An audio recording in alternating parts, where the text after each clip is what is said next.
पुरानी कपड़ा मिल कई सालों से सूनी पड़ी थी। शहर के छोर पर बनी यह विशाल इमारत कभी मशीनों की गड़गड़ाहट से गूंजती थी, लेकिन अब सिर्फ हवा के झोंके, चमगादड़ों की आवाज़ और कभी कभी दूर से आती टूटी लकड़ी की चरमराहट सुनाई देती थी। रात के 2:30 बज रहे थे। चांद की पतली रोशनी छत के टूटे हुए हिस्सों से अंदर झांक रही थी। मुख्य हॉल में राहुल खड़ा था, 28 साल का नौजवान, हाथ में टॉर्च, आंखों में डर और जिज्ञासा का मिश्रण। ये सब बकवास है, भूत प्रेत जैसी कोई चीज़ नहीं होती, उसने खुद से कहा। फिर भी वो यहाँ आया था। उसकी छोटी बहन रिया पिछले 3 हफ्तों से हर रात एक ही सपना देख रही थी, सफ़ेद साड़ी वाली औरत मिलके अंदर घूम रही है। सपने के अंत में वो औरत फुसफुसाती है, साया, साया अभी भी यहाँ है। राहुल ने सोचा शायद बहन का दिमागी तनाव है, लेकिन जब उसने मिल के पुराने कागजात देखे तो एक नाम सामने आया, शालिनी। ठीक 15 साल पहले इसी मिल में मशीन के पास उसकी मौत हो गई थी। हादसा बताया गया, लेकिन अफवाह थी कि वो खुदकुशी थी। मौत के बाद मिल बंद हो गई। टॉर्च की रोशनी इधर उधर घुमाते हुए वो आगे बढ़ा। जंग लगी मशीनें, फटे हुए कपड़े के टुकड़े, दीवार पर पुरानी तस्वीरें। अचानक उसे लगा जैसे कोई हल्की सिसकी सुनाई दी। कौन है? उसकी आवाज़ कांप गई। सन्नाटा। वो एक पुरानी स्पिनिंग मशीन के पास पहुंचा। वहां जमीन पर सफ़ेद साड़ी का किनारा पड़ा था, जैसे अभी अभी कोई उसे छोड़कर गया हो। उसने हाथ बढ़ाया। जैसे ही उंगलियां छूने वाली थीं, तेज हवा का झोंका आया। टॉर्च गिर गई। अंधेरा छा गया। दूर से एक औरत की हल्की ठंडी हंसी गूंजी। राहुल ने जल्दी टॉर्च उठाए, रोशनी डाली तो हॉल के दूसरे छोर पर एक लंबा पतला साया खड़ा था। सफ़ेद। वो धीरे धीरे उसकी तरफ सरकने लगा, पैर जमीन को छुए बिना। राहुल पीछे हटा, पीठ दीवार से टकराए, भागने का रास्ता बंद। साया रुका, सिर्फ 10 फीट दूर। फिर दर्द भरी आवाज़ आई, साया, मेरा साया, लौटा दो मुझे। राहुल की सांस रुक गई। वो समझ नहीं पा रहा था, लेकिन एक बात साफ थी, वो आज रात अकेला नहीं आया था। अगली सुबह राहुल घर लौटा तो उसका चेहरा पीला था, आंखें लाल। उसने किसी से कुछ नहीं कहा, बस कमरे में बंद हो गया। दोपहर को रिया ने पूछा, भैया रात को कहाँ गए थे? कहीं नहीं, उसने झूठ बोला। लेकिन रात होते ही वो फिर तैयार हो गया। इस बार पुरानी डायरी साथ थी, मिल के मालिक की। उसमें लिखा था कि शालिनी की मौत के बाद उसके पति ने भी आत्महत्या कर ली। मरते वक्त वो बार बार कहता रहा, साया मेरा साथ नहीं छोड़ेगा। राहुल को लगा, साया कोई भूत नहीं, बल्कि कोई चीज़ है, कोई वस्तु जो शालिनी से जुड़ी है। इस बार वो कैमरा और रिकॉर्डर लेकर गया। रात 1:40 बजे वो उसी हॉल में था।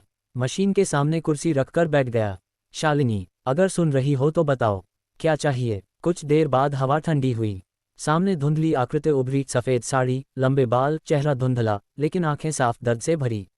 मेरा साया, साया क्या है? बताओ। राहुल ने हिम्मत की। आकृति ने मशीन की तरफ इशारा किया। राहुल ने नीचे देखा, जंग लगा छोटा लोहे का डिब्बा। उसने खींचा, अंदर चांदी का लॉकेट, अंदर दोनों की तस्वीर, शालिनी और एक आदमी। पीछे लिखा, हमेशा साथ तुम्हारा साया।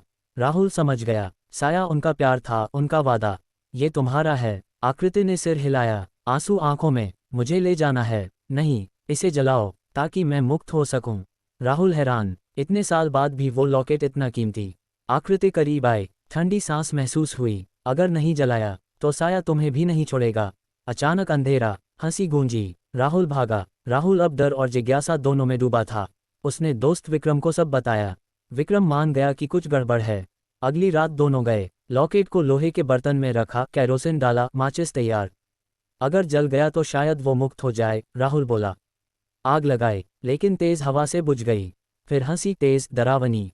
तुम नहीं समझे, साया जलता नहीं, साया साथ चलता है। विक्रम चीखा। उसकी कमर पर किसी ने पकड़ा, शर्ट पर खून के निशान, नाखूनों के, लेकिन कोई नहीं दिखा। राहुल ने लॉकेट छुआ, वो बहुत गर्म था। शालिनी, सही तरीका बताओ। सामने नया दृश्य, शालिनी का पति, दुखी चेहरा। साया मेरा था, मैंने उसे कभी नहीं छोड़ा। शालिनी को भी नहीं छोड़ना था। मौत ने छीन लिया। राहुल समझा, साया दोनों का था। मुक्ति कैसे? जब तक कोई हमें साथ नहीं ले जाएगा, साया रहेगा। दोनों आकृतियां दिखी, हाथ में हाथ, बीच में काली रस्सी। विक्रम डर गया, चल यहाँ से। राहुल रुका। विचार आया, अगर मैं लॉकेट घर ले जाऊं और वहां मुक्त करूं। आकृतियों की आंखों में उम्मीद। राहुल ने लॉकेट जेब में डाला और भागा। पीछे उदास हंसी गूंजी, जैसे राहत की। अब राहुल हर रात सपने में उन्हें देखता, दोनों हाथ पकड़े, बीच में काली रस्सी।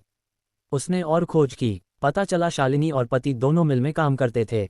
शादी मालिक ने कराए। हादसे में शालिनी गई, पति ने खुद को आग में झोंक दिया, लॉकेट हाथ में।